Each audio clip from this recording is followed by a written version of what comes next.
അനുഗ്രഹിക്കപ്പെട്ട നല്ല സമയത്തിനായി ഞാൻ ദൈവത്തെ സ്തുതിക്കുന്നു, സ്തോത്രം ചെയ്യുന്നു. ദൈവവചനം ശ്രവിച്ചുകൊണ്ടിരിക്കുന്ന എല്ലാ ദൈവമക്കൾക്കും വീണ്ടും വരാമെന്ന് അരുളി ചെയ്തവനായ കർത്താവായ യേശു ക്രിസ്തുവിൻ്റെ ധന്യനാമത്തിൽ ഞാൻ എൻ്റെ സ്നേഹവന്ദനം അറിയിക്കുന്നു. ഇന്നത്തെ അല്പസമയത്തെ ചിന്തയ്ക്കായി ഉൽപ്പത്തി പുസ്തകം 1-ാം അധ്യായം 2 മുതൽ 4 വരെയുള്ള വാക്യങ്ങൾ നമുക്ക് വായിക്കാം. ഭൂമി പാഴായും ശൂന്യമായും ഇരുന്നു, ആഴത്തിന്മീതെ ഇരുൾ ഉണ്ടായിരുന്നു. ദൈവത്തിൻ്റെ ആത്മാവ് വെള്ളത്തിന്മീതെ പരിവർത്തിച്ചു കൊണ്ടിരുന്നു. വെളിച്ചമുണ്ടാകട്ടെ എന്ന് ദൈവം കൽപ്പിച്ചു, വെളിച്ചം ഉണ്ടായി. വെളിച്ചം നല്ലതെന്ന് ദൈവം കണ്ടു. ദൈവം വെളിച്ചവും ഇരുളും തമ്മിൽ വേർപിരിച്ചു. അനുഗ്രഹിക്കപ്പെട്ട വേദവാക്യങ്ങളാണ് നാം കേട്ടത്. ദൈവാത്മാവ് ഒരു മനുഷ്യനിൽ വരുമ്പോൾ ആ വ്യക്തിയുടെ ഹൃദയത്തിൽ നിന്നും ഇരുൾ അഥവാ ദുരാത്മാവ് നീങ്ങിപ്പോകുമെന്ന് ബൈബിൾ നമ്മെ പഠിപ്പിക്കുന്നു. ശൗലിൽ നിന്നും യഹോവയുടെ ആത്മാവ് വിട്ടുമാറിയൊരു ദുരാത്മാവ് അവനിൽ വന്നുവെന്ന് 1 ശമൂവേൽ 16-ാം അധ്യായം 14-ാം വാക്യത്തിൽ രേഖപ്പെടുത്തിയിരിക്കുന്നു. മത്തായി എഴുതിയ സുവിശേഷം 12-ാം അധ്യായം 43 മുതൽ 45 വരെയുള്ള വാക്യങ്ങളിൽ ഇപ്രകാരം രേഖപ്പെടുത്തിയിരിക്കുന്നു. അശുദ്ധാത്മാവ് ഒരു മനുഷ്യനെ വിട്ടു പുറപ്പെട്ട ശേഷം നീരില്ലാത്ത സ്ഥലങ്ങളിൽ കൂടി തണുപ്പ് അന്വേഷിച്ചുകൊണ്ട് സഞ്ചരിക്കുന്നു, കണ്ടെത്തുന്നില്ല താനും. ഇവിടെ തണുപ്പ് എന്ന വാക്ക് ഇംഗ്ലീഷിൽ ഡ്വെല്ലിംഗ് പ്ലേസ് എന്നാണ് രേഖപ്പെടുത്തിയിരിക്കുന്നത്. ദുരാത്മാവിൻ്റെ വീട് എന്ന് സാരം. ദൈവത്തിൻ്റെ മന്ദിരമായ നമ്മെ ദുരാത്മാവിൻ്റെ മന്ദിരമാക്കുവാനാണ് സാത്താൻ നമ്മെ കൊണ്ട് പാപം ചെയ്യിക്കുന്നത് എന്ന് നാം ഓർക്കണം. ഞാൻ പുറപ്പെട്ടു പോന്ന എൻ്റെ വീട്ടിലേക്ക് മടങ്ങിച്ചെല്ലും എന്ന് ദുരാത്മാവ് പറയുന്നു. ഉടനെ വന്നത് ഒഴിഞ്ഞതും അടിച്ചുവാരി അലങ്കരിച്ചതുമായി കാണുന്നു. പിന്നെ അവൻ പുറപ്പെട്ട് തന്നിലും ദുഷ്ടതയേറിയ വേറെ 7 ദുരാത്മാക്കളെ കൂട്ടിക്കൊണ്ട് വരുന്നു. അവരും അവിടെ കയറി പാർക്കുന്നു. ആ മനുഷ്യൻ്റെ പിന്നത്തെ സ്ഥിതി മുമ്പിലത്തേതിലും വല്ലാതെയാകും. ദുരാത്മാവ് ഒരു മനുഷ്യനെ വിട്ടു പോകുമ്പോൾ ആ മനുഷ്യൻ്റെ ഹൃദയത്തിൽ ദൈവാത്മാവ് വന്ന് താമസിക്കുന്നു. ദുരാത്മാവ് ഒരു മനുഷ്യനിൽ വരുമ്പോൾ ആ മനുഷ്യൻ്റെ ഹൃദയത്തിൻ്റെ അവസ്ഥ ഉൽപ്പത്തി പുസ്തകം 1-ാം അധ്യായം 2 മുതൽ 4 വരെയുള്ള വാക്യങ്ങളിൽ രേഖപ്പെടുത്തിയിരിക്കുന്നത് പോലെയാകുന്നു. ആ വ്യക്തിയുടെ ഹൃദയം പാഴും ശൂന്യവുമായി തീരുന്നു. സ്വഭാവത്താൽ ദൈവമായവനെ, യഥാർത്ഥ ദൈവത്തെ തിരിച്ചറിയുവാനുള്ള കഴിവ് ആ വ്യക്തിക്ക് നഷ്ടപ്പെടുന്നു. സത്യദൈവമുണ്ട്, അപ്പോൾ തന്നെ സ്വഭാവത്താൽ ദൈവമല്ലാത്ത ഡ്യൂപ്ലിക്കേറ്റ് ദൈവങ്ങളും ഭൂമിയിലുണ്ട്.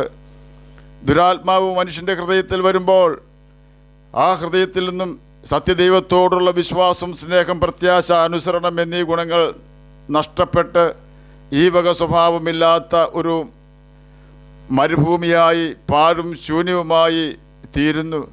പാഴും ശൂന്യവുമായ ഹൃദയത്തിൽ നിരാശയും ഭാവിയെക്കുറിച്ചുള്ള ഉത്കണ്ഠയും പകയും പിണക്കവും എല്ലാം ഉണ്ടാകും. ആ ഹൃദയത്തിൽ കൺഫ്യൂഷൻ അഥവാ സംഭ്രാന്തി ഉണ്ടാകുന്നു. എല്ലാം താറുമാറായി അലങ്കോലമായി കിടക്കുന്ന അവസ്ഥയായി ആ ഹൃദയം മാറ്റപ്പെടുന്നു. ലക്ഷ്യത്തിലെത്തുവാൻ കഴിയാതെ പലതിനെ ചൊല്ലി വിലപിച്ച് മനം കലങ്ങിയും ഇരിക്കുന്ന അവസ്ഥയായിരിക്കും അങ്ങനെയുള്ള ഹൃദയത്തിൽ ഉണ്ടായിരിക്കുക. കാരണം പിശാച് കൺഫ്യൂഷൻ്റെ ഏജൻ്റാണ്, സമാധാനമില്ലാത്തവനാണ്. ഒരു മനുഷ്യനെയും ലക്ഷ്യത്തിലെത്തിക്കാതെ നിരാശയിൽ തളയ്ക്കുന്ന പ്രത്യാശയില്ലാത്തവനാണ് സാത്താൻ. അവനൊരു നരകം ഒരുക്കി വെച്ചിരിക്കുന്നു എന്ന യാഥാർത്ഥ്യം അവന് അറിയാം. നാം ഒരു വ്യക്തിയുമായി സംസാരിക്കുമ്പോൾ നിരാശനായ വ്യക്തിയോടാണ് സംസാരിക്കുന്നതെങ്കിൽ നിരാശയുടെ വാക്കുകൾ നാം കേൾക്കേണ്ടി വരും. എന്നാൽ പ്രത്യാശയുള്ള ഒരു വ്യക്തിയുമായി നാം സംസാരിക്കുന്നുവെങ്കിൽ പ്രത്യാശയുടെ വാക്കുകൾ നാം കേട്ട് സന്തോഷിക്കും. ഓർക്കുക, വിശ്വാസത്തിൻ്റെ നായകനും പൂർത്തി വരുത്തുന്നവനും സമാധാന പ്രഭുവുമായ കർത്താവായ യേശു ക്രിസ്തുവിൻ്റെ ആത്മാവ് നമ്മിലുണ്ടെങ്കിൽ നമ്മിൽ നിന്നും നിരാശ ഓടി മാറുകയും സമാധാനവും സന്തോഷവും സത്യദൈവത്തിലുള്ള വിശ്വാസവും നമ്മിൽ നിറയുകയും ചെയ്യുന്നു.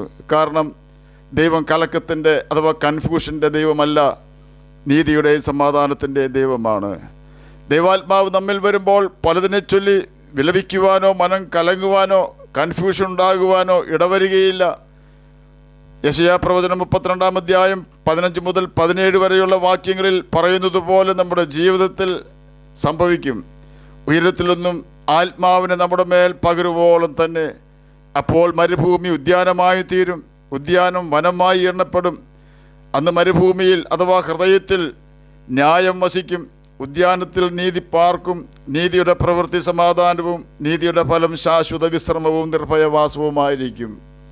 യെശയ്യാ പ്രവചനം 32-ാം അധ്യായം 15 മുതൽ 17 വരെയുള്ള വാക്യങ്ങളാണ് നാം കേട്ടത്. യെശയ്യാ പ്രവചനം 51-ാം അധ്യായം 3-ാം വാക്യത്തിൽ ഇപ്രകാരം രേഖപ്പെടുത്തിയിരിക്കുന്നു: അതിൻ്റെ മരുഭൂമിയെ ഏദനെപ്പോലെയും അതിൻ്റെ നിർജ്ജന പ്രദേശത്തെ യഹോവയുടെ തോട്ടം പോലെയും ആക്കുന്നു. ആനന്ദവും സന്തോഷവും സ്തോത്രവും സംഗീത ഘോഷവും അതിൽ ഉണ്ടാകും.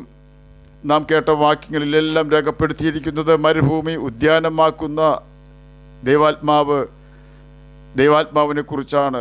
വെള്ളമില്ലാതെ ഒരു മരുഭൂമിയായി തീർന്ന ഭൂമിയാണെങ്കിൽ ദൈവം അതിനെ മഴ പെയ്യിച്ച് മനോഹര തോട്ടമാക്കും. അതുപോലെ തന്നെ സന്തോഷവും സമാധാനവും പ്രത്യാശയുമില്ലാത്ത മരുഭൂമിയുടെ അവസ്ഥയിലുള്ള കലങ്ങി മറിഞ്ഞ അലങ്കോലമായി കിടക്കുന്ന ഹൃദയത്തിൽ ദൈവാത്മാവ് വരുമ്പോൾ ആ ഹൃദയം അടിച്ചുവാരി അലങ്കരിച്ചതായി തീരുന്നു.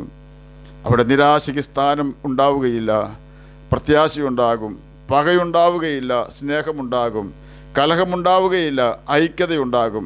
ദുരാത്മാവിന് കയറുവാൻ കഴിയുകയില്ല, കാരണം ദൈവാത്മാവ് അവിടെ വസിക്കുന്നുണ്ട്.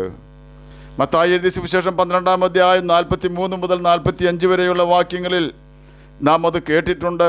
മാനസാന്തരപ്പെടുന്ന ഒരു മനുഷ്യനിൽ നിന്നും ദുരാത്മാവ് ഇറങ്ങിപ്പോകുന്നു. ദുരാത്മാവ് പറയുന്നത്, ഞാൻ വിട്ടുപോകുന്ന എൻ്റെ ഭവനത്തിലേക്ക് ഞാൻ മടങ്ങിപ്പോകുമെന്നാണ്. പാപം ചെയ്യുന്ന വ്യക്തികൾ ദൈവാത്മാവിൻ്റെ നീരൊഴുക്ക് ഉണ്ടാവുകയില്ല. അങ്ങനെയുള്ള ഹൃദയത്തിൻ്റെ ഉടമയെ കണ്ടെത്തുക പ്രയാസമാണ്. കാരണം മിക്ക പേരിലും ദൈവാത്മാവോ ദുരാത്മാവോ ഉണ്ടാകും. അതുകൊണ്ടാണ് ഒരു മനുഷ്യനെ വിട്ടുപോയ ദുരാത്മാവ് പറയുന്നത്, ഞാൻ വിട്ടുപോകുന്ന എൻ്റെ ഭവനത്തിലേക്ക് മടങ്ങിപ്പോകുമെന്ന്. എന്നാൽ ആ ദുരാത്മാവ് താൻ പാർത്തിരുന്ന തൻ്റെ ഭവനമായിരുന്ന വ്യക്തിയുടെ അടുക്കൽ മടങ്ങി വന്നപ്പോൾ അത് അടിച്ചുവാരി അലങ്കരിച്ചിരിക്കുന്നതും എല്ലാം അടുക്കും ചിട്ടയായി സൂക്ഷിച്ചിരിക്കുന്നതുമായ സ്ഥലമായി കണ്ടു. തനിക്കവിടെ കയറി താമസിക്കുവാൻ കഴിയാതെ വണ്ണം അവിടെ ദൈവാത്മാവിൻ്റെ സാന്നിധ്യവും സമാധാനവും പ്രത്യാശയും ധൈര്യവും ഉള്ളതായി കണ്ടു. താൻ ആ മനുഷ്യനെ വിട്ട് വീണ്ടും പുറപ്പെട്ട് തന്നിലും ദുഷ്ടതയേറിയ 7 ദുരാത്മാക്കളെ വിളിച്ചു കൊണ്ടുവന്നു.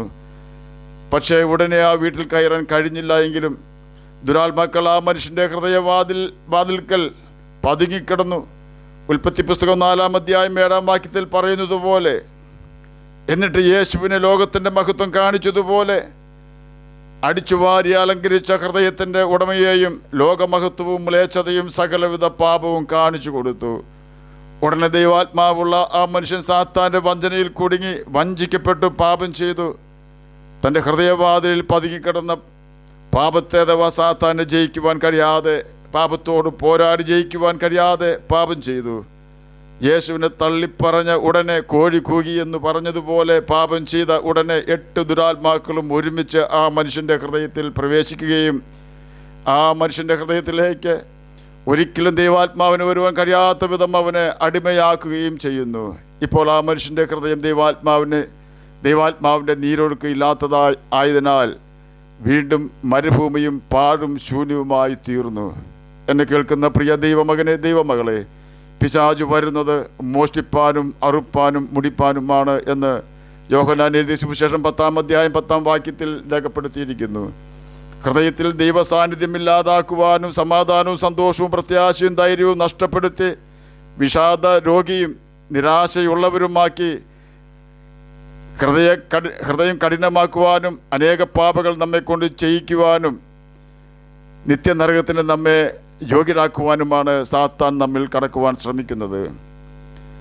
അവൻ നമ്മിൽ കടന്നാൽ നമ്മുടെ ഹൃദയം പാഴും ശൂന്യവുമായി തീരുകയും ഇരുളടഞ്ഞതായി മാറുകയും മരുഭൂമിക്ക് തുല്യമായി ഹൃദയം രൂപാന്തരപ്പെടുകയും കനിവിൻ്റെയോ സ്നേഹത്തിൻ്റെയോ നനവ് നമ്മിൽ നിന്നും അപ്രത്യക്ഷമാവുകയും ചെയ്യുന്നു. എന്നാൽ യേശു നമ്മുടെ ഹൃദയത്തിൽ വന്നാൽ നമ്മുടെ ഹൃദയം ദൈവിക സമാധാനത്തിൽ നിറയുകയും എല്ലാവരോടും നമുക്ക് കരുണ തോന്നുകയും ചെയ്യുന്നു.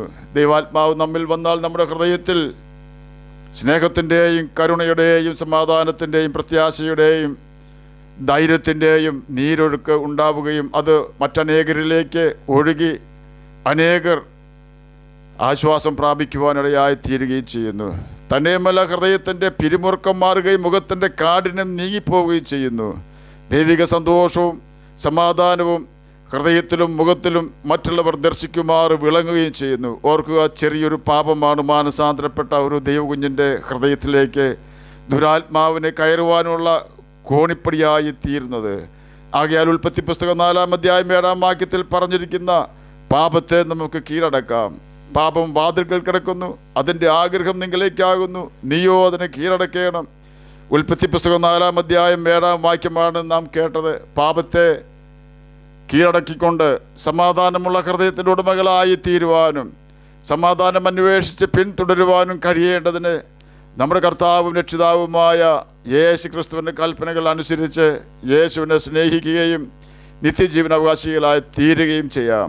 കർത്താവ് അതിനെ നമ്മെ സഹായിക്കട്ടെ എന്ന് പ്രാർത്ഥിച്ചുകൊണ്ട് ഞാൻ എൻ്റെ വാക്കുകളിൽ നിന്ന് വിരമിക്കുന്നു. നമുക്ക് പ്രാർത്ഥിക്കാം. ഞങ്ങളെ സ്നേഹിക്കുന്ന സ്വർഗീയ പിതാവേ, നല്ല വചനത്തിനായി അങ്ങയെ സ്തുതിക്കുന്നു, സ്തോത്രം ചെയ്യുന്നു. എന്നെ കേൾക്കുന്ന ഏതെങ്കിലും പ്രിയപ്പെട്ടവർ സമാധാനമില്ലാതെ ആയിരിക്കുന്നെങ്കിൽ അങ്ങ് അവർക്ക് സമാധാനം കൊടുക്കണമേ. രോഗത്താൽ ഭാരപ്പെടുന്നവർക്ക് രോഗസൗഖ്യം കൊടുക്കണമേ. അങ്ങയുടെ വചനം പ്രമാണിച്ചുകൊണ്ട് ജ്യോതിഷികളെ പോലെ ഈ ഭൂമിയിൽ തിളങ്ങുവാനും നിത്യജീവൻ അവകാശികളായി തീരുവാനും അടിയനെ കേൾക്കുന്ന അങ്ങയുടെ മക്കളെയും സഹായിക്കണമേ. പ്രാർത്ഥന കേട്ടതിനായി സ്തോത്രം, യേശുവിൻ്റെ നാമത്തിൽ തന്നെ ആമേൻ. കർത്താവ് എല്ലാവരെയും അനുഗ്രഹിക്കട്ടെ. സ്തോത്രം.